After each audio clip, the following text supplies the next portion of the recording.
জামায়াতুল ইসলামের আমির ডক্টর শফিকুর রহমান বলেছেন, বিশ্বে যে কয়েকটি দেশ বিজ্ঞান প্রকৌশলের সামনের সারি থেকে নেতৃত্ব দিচ্ছে, চীন তার অন্যতম। চীনের কাছ থেকে আমাদের পাওয়ার ও জানার অনেক কিছু আছে।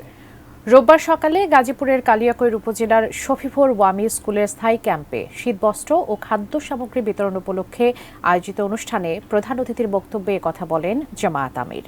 অনুষ্ঠানে বাংলাদেশে নিযুক্ত চীনের রাষ্ট্রদূত ইয়াও ওয়েন, চীনা দূতাবাসের কর্মকর্তা ও স্থানীয় জামায়াত নেতারা অংশ নেন।